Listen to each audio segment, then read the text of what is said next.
following up on the previous project that was funded by AMRF for refugee adults, mental health and well-being, the trajectories of refugees, adult refugees. But then we received a lot of comments and feedbacks from the sector when we presented this project.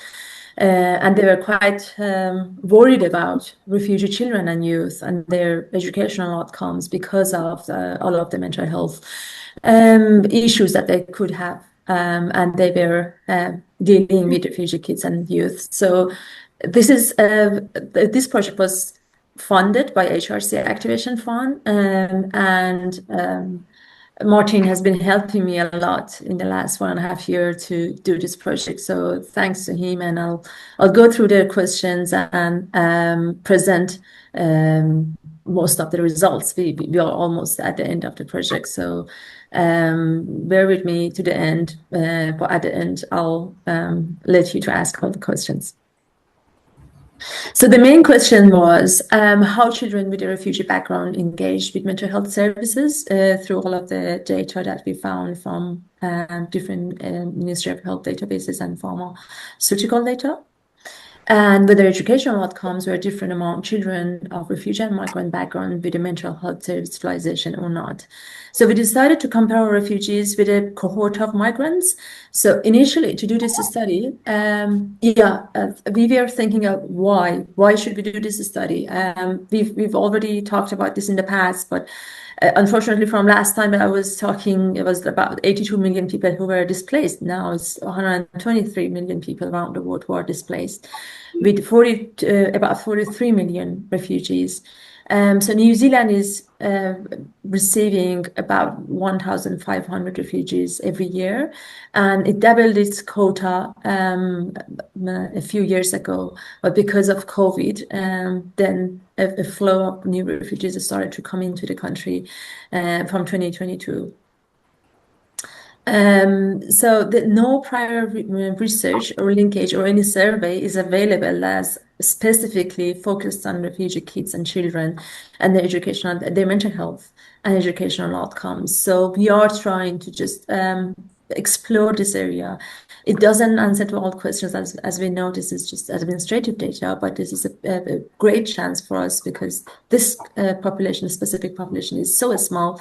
So Stats New Zealand data, integrated data, provides such a great opportunity to look into that little data that we have to explore the service utilization and potentially all of the gaps exist in this area.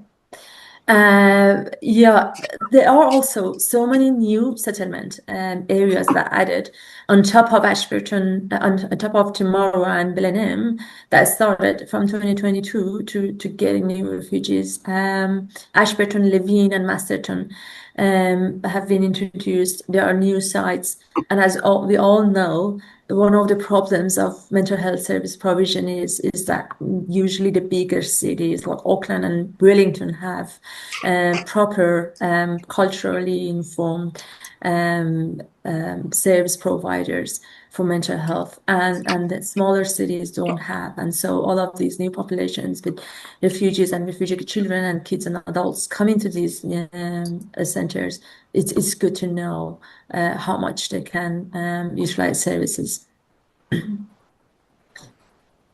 And again, because of the time series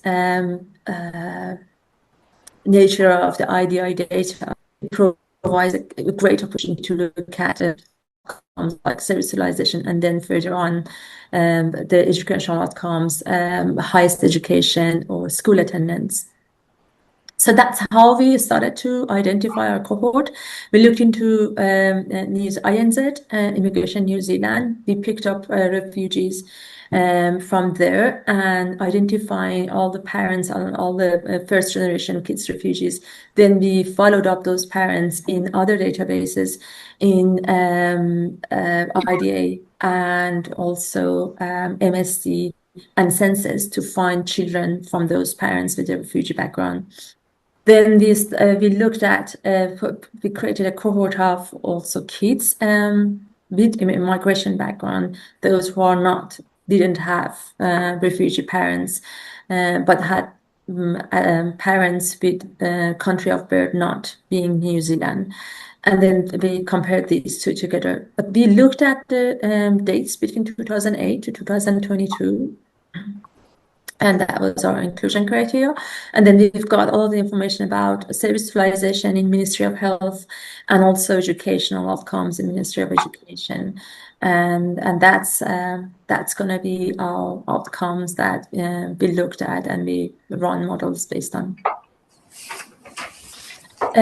So again, just defining refugees are different refugees. So in this study, we pulled all refugee groups because it was a small population. We pulled all of them together. It could be quota refugee conventions, asylum seekers, refugee family support category, and Afghan refugees, evacuees who arrived. A few of them are also included in this study because of the timing. Then if, the same thing. Yeah, I already explained the migrant population. But so kids whose age was at least 5 between January 2008 and June 2022 are included in this study. Just acknowledgement that this is SATS New Zealand is a source for any table, graph, or data that are quoted in this presentation, and the results are not official statistics, and they have been created for research purposes from integrated data infrastructure and longitudinal, just this integrated data infrastructure, and that is managed by SATS New Zealand. So, this is the cohort that we have. Full cohort, obviously not all of these people had all the educational outcomes, but the full cohort, we looked at full cohort for mental health civilization, which and we looked at generational, by generational, first generation and second generation refugees, first and second generation migrants, because of the data existed from the literature that was proposing that service utilization is quite different between first and second generations because of the different stages, whether it's about accessibility, availability, or advocacy for service utilization between first and second generations, or because it's about trauma related to first generations refugees. We don't know that, but it was interesting to look into this difference given the data was provided to us. So about 6,000 from each generations we had, and we compared that with migrant generation, which was by far larger population was in migrant second generation. So just looking at some statistics, some cohort data over the years, looking at by generational mental health service utilization. The blue is migrant first and second generation in order, and the green is the refugees first generation, and yellow is refugees second generation. And as you can see, the refugee first generation seems to have been utilizing much more mental health services. We had half of the year for 2022, that's why it's a little shorter data. So that was obvious for at least refugees first generation. Looking at by generation and gender, so like these proportions are within each category, demographic category. So for example, refugees first generation females, out of all females, about 30-something% of females, 34%, have been utilizing mental health services versus male first generations. About 26% of them have been utilizing mental health services, any services, at least once. There was a difference in terms of deprivation quantiles for, it was interesting because for migrants first generation, that was an obvious linkage between increasing the deprivation. So the 5th percentile is on the right. The purple bar shows the 5th percentile, the highest or most deprived. And you can see that they've been utilizing less mental health services. So fewer of them are less likely to utilize mental health services. Whereas when you look at refugees first generation, they were utilizing more in that category. And anyways, you can see even they having first quintile deprivation. The numbers were too small that they had to be suppressed. Prevalence of mental health, migrant and refugees mental health service utilization by family income. And again, for family income, you can see that like even for refugees first generation, we didn't have enough numbers to show here of those who were whose family's income was higher than $70,000, and that's adjusted family income.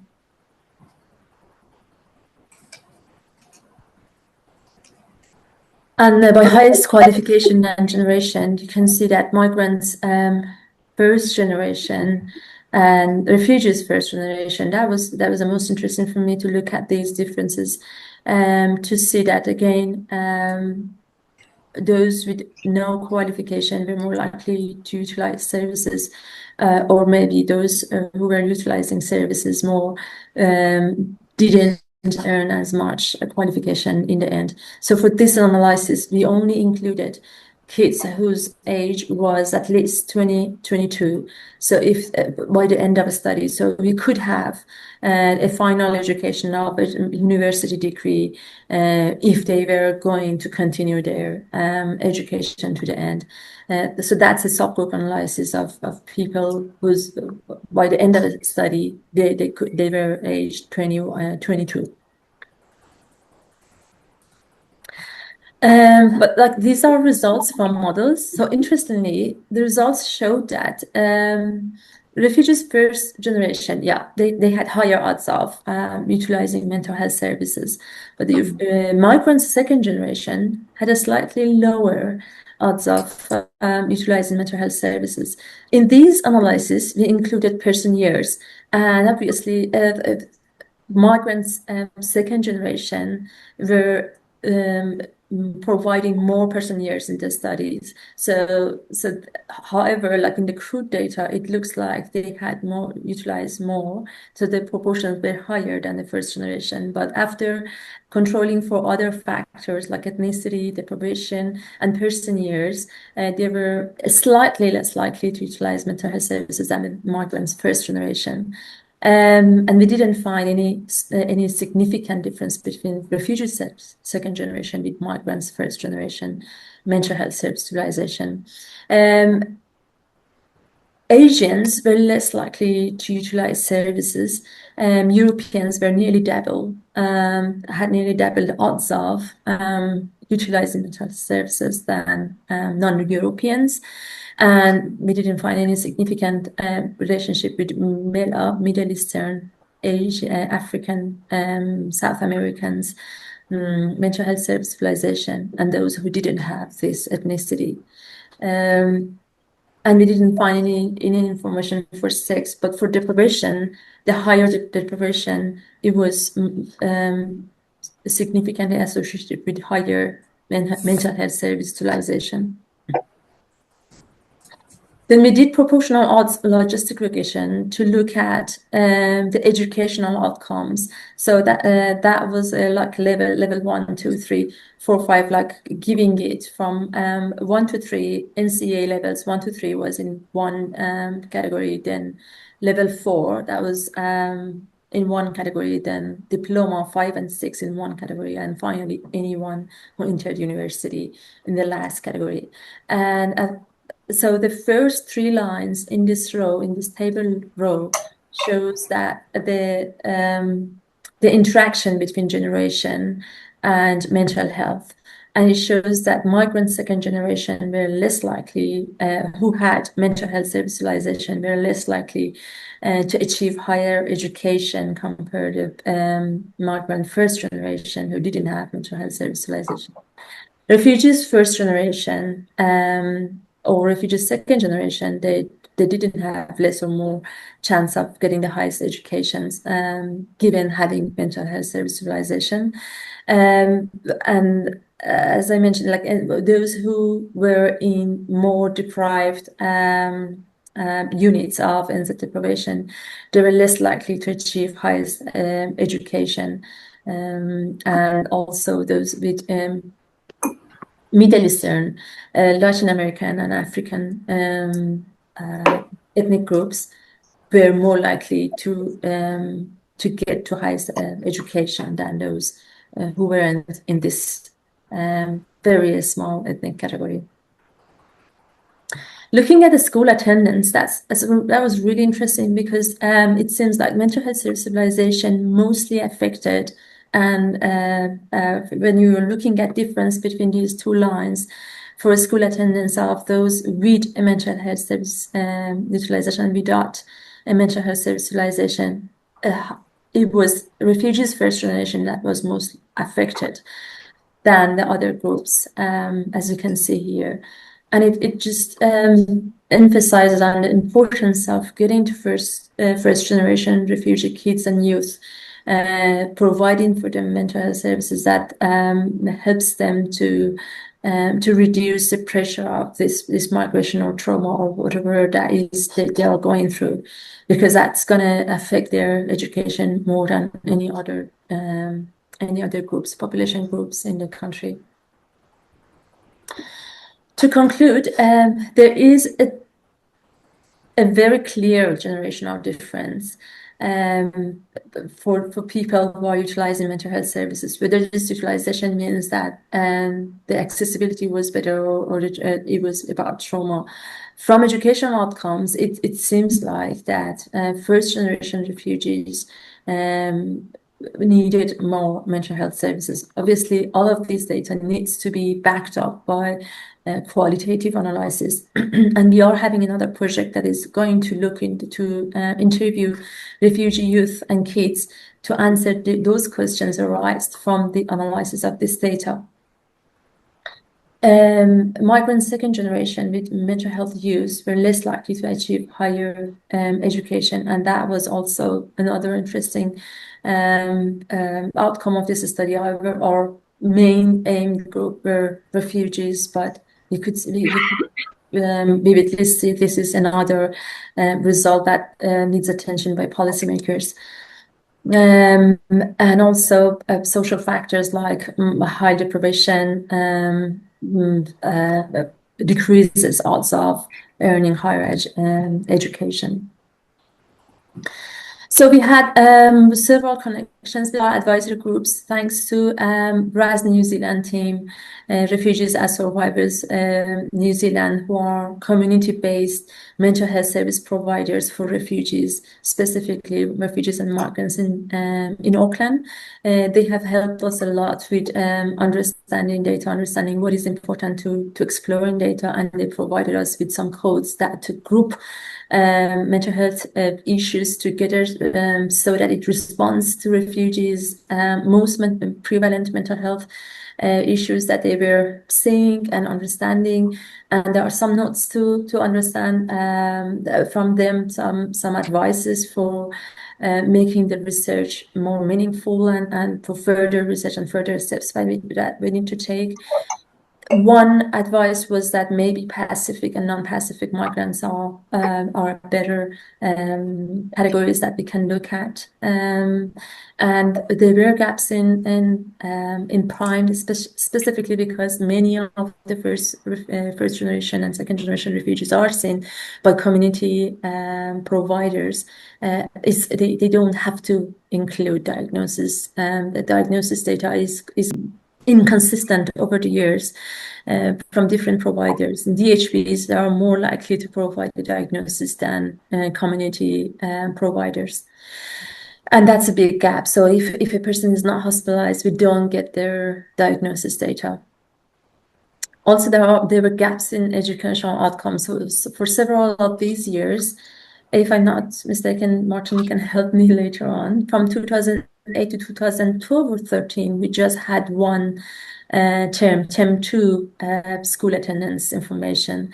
So we looked at just one term over all the years for school attendance. There were also, some advice about including English language attendance. So they are the policy that provides some help for refugees is providing a few years of, I think it's 2 years of English language speaking courses. So over those 2 years, they were about 2 years ago. I'm not sure if that changed or not, but there were some policy gaps there that they couldn't get more funding for further studies past those 2 years. So that's interesting to see how many people of those people who didn't achieve first generation refugees, of those who didn't achieve higher education, whether that explained by them utilizing all of their funded money for this English courses. I need to acknowledge our as New Zealand collaborators, specifically Annette Mortensen and Yasama Nemat, for helping me a lot for identifying groups of refugees, and New Zealand National Refugee Youth Council, Daniel Gambua, for meeting with me and just expressing his concern about refugees, a gap in data for refugee youth, mental health, self-utilisation.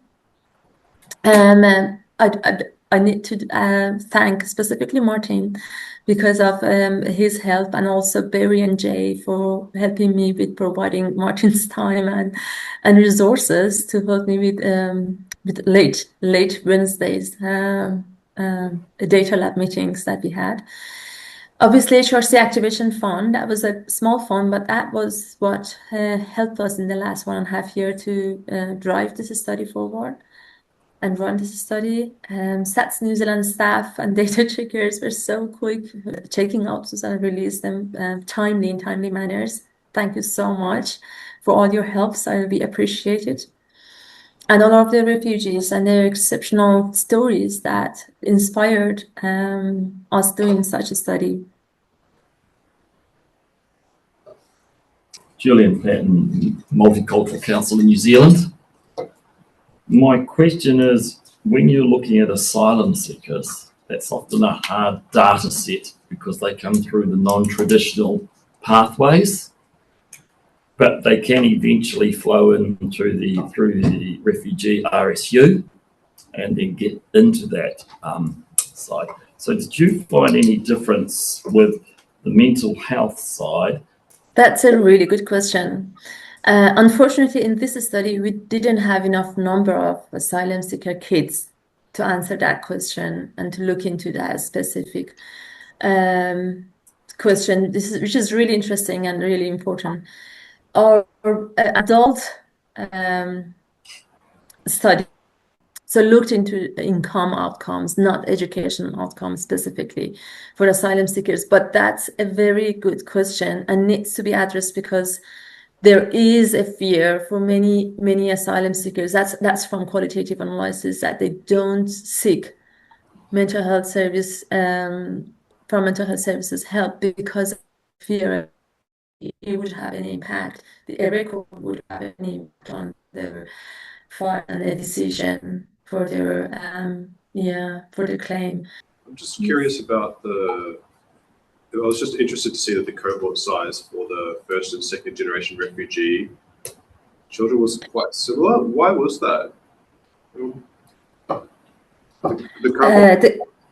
The cohort size? Why was the size about 6,000? Yeah, we're both about 6,000 for first and second generation. I just thought that was quite interesting. Yeah, it was.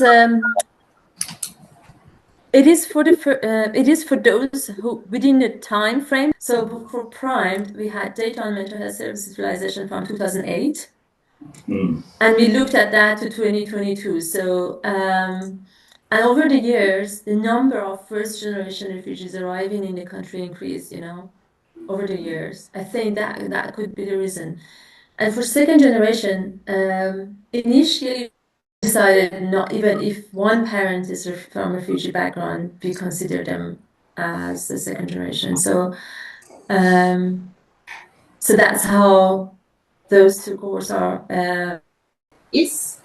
I was just wondering, with the key findings, is it more so related to the effectiveness of mental health services for specific groups, or the utilization of mental health services by specific groups? Because I feel like the two were almost conflated. They are true. We can't really look at effectiveness. I think with these analyses, it doesn't respond to effectiveness. And had been provided the same chance of being introduced or being advocated for mental health services around, or even if they had accessibility to those services. We know that in the first 5 weeks of arrival to New Zealand for first generation refugees, they are receiving an orientation program in refugee, everyone, all of them, regardless of where they are going to be sent to. And so their first access or first mental health service utilization could have been provided to them in that first attendance and checking of mental health of those who need it. So service was there. So RAS New Zealand is providing consultations to during that period in the refugee center.